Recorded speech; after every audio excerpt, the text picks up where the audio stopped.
सदियों पुरानी बात है जब ना वक्त की जंजीरों ने इंसान को बांधा था, ना ही ख्वाहिशों का शोर दिलों के सुकून को तोड़ता था। पहाड़ों के दामन में एक छोटा सा गांव स्वरूपनगर आबाद था।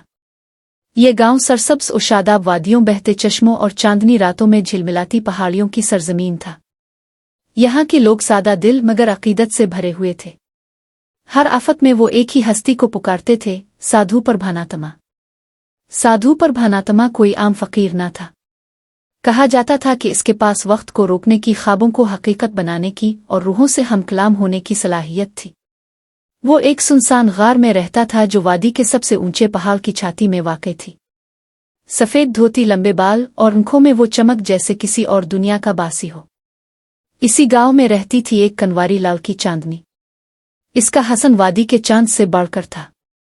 लंबे काले बाल, रोशन आंखें और दिलकश आवाज़।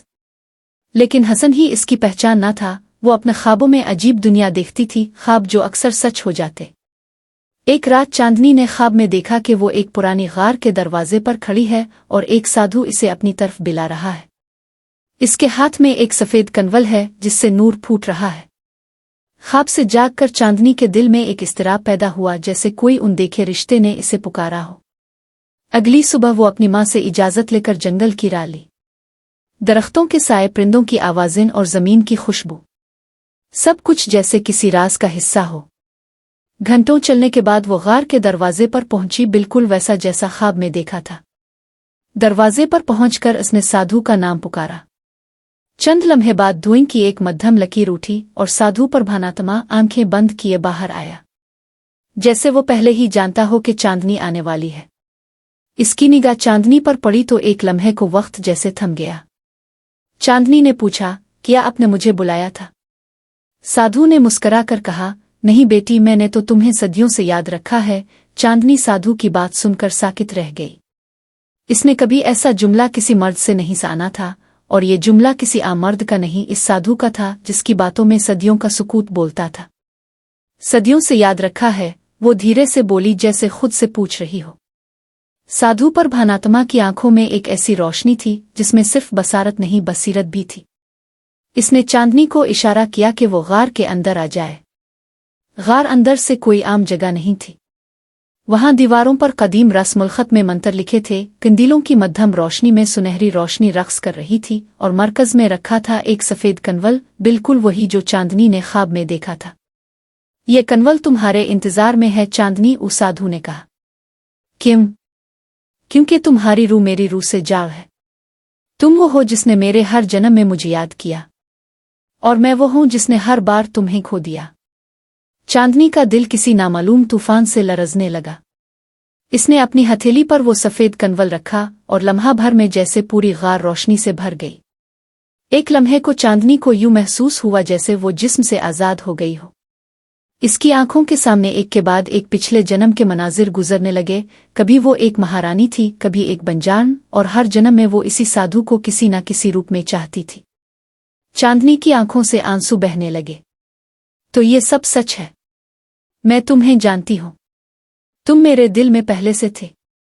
साधु ने धीमे लहजे में कहा, हाँ चांदनी, तुम्हें मुझ तक आना ही था। लेकिन ये इश्क आसान नहीं। मेरी ज़ात कैद है उन दुआओं, उन ताकतों, उन वादों में जो मैंने खुद को दिए। चांदनी ने सवाल किया, क्या मैं तुम्हें आज़ाद कर सकती हूँ? साधु ने एक गहरा सांस लिया, अगर तुम चाहो तो मैं सब कुछ छोड़ सकता हूँ, लेकिन एक कीमत है। मेरी ताकतें, मेरी इबादत, मेरी सदियों की रियाजत, सब खाक हो जाएगा। और उसके बाद मैं तुम्हें एक आम इंसान के तौर पर भी शायद मुकम्मल ना पा सकूं, क्योंकि ऐसी मोहब्बत की उम्र कम लेकिन गहराई लाफानी होती है। चांदनी खामोश रही। साधु ने अपनी आंखें बंद की और कुछ पढ़ने लगा। गार में सनसनाहट सी फैल गई। कनवल के गिर्द हुआ तेज हो गई। तब अचानक चांदनी ने आगे बढ़कर साधु का हाथ थाम लिया। मैं तैयार हूं, इसने कहा।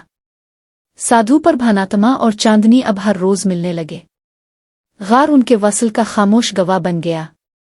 साधु इसे रूहानी उलूम सिखाने लगा, मंतर, मुराकबा और कायनाती कुव्वतों से राब्ते का हुनर। चांदनी ने फितरी तौर पर सब कुछ सीखना शुरू किया, जैसे इसकी रूह को ये सब पहले से मालूम हो। एक दिन साधु ने चांदनी से कहा, अगर हम एक हो गए तो वक्त हमें कबूल नहीं करेगा, क्योंकि जो मोहब्बत कुदरत से ताकतवर हो वो आतोफना होती है या कुर्बानी मांगती है।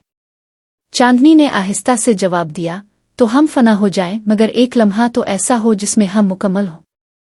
इसी शाम साधु ने जंगल के बीच एक पुराना तालाब दिखाया। इस तालाब के बारे में कहा जाता था कि वहां बैठकर जो दुआ मांगी जाए वो पूरी हो जाती है, मगर उसकी कीमत अदा करना पड़ती है। साधु ने तालाब के सामने चांदनी का हाथ थामा और दोनों ने एक साथ दुआ मांगी।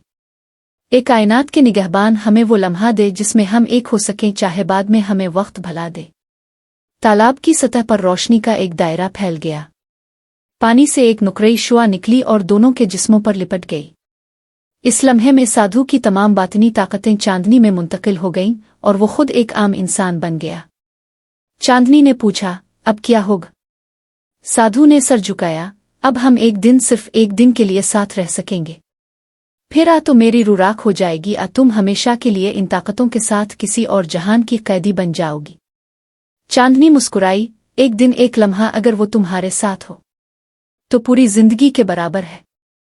उसी रात चांदनी और साधु ने जंगल के बीच एक छोटा सा कुटिया बनाया। वो दिन जैसे वक्त का लम्हा ना था, एक ख्वाब था। वो दोनों एक दूसरे में तहलील हो गए। जिस्म से बढ़कर रूहों का मिलाप हुआ। मगर सूरज के तुलू होते ही फितरत ने अपना फैसला सुना दिया। सुबह की पहली किरण जब दरख्तों की शाखों से छन कर कुटिया के अंदर आई, चांदनी की आंख खिल गई। साधु अभी सो रहा था, शायद वही आखिरी लम्हा था जब वो एक आम इंसान की नींद ले गई। एक साधु, एक कनवारी लड़की, और वो लम्हा जो वक्त को भी रोक देता है।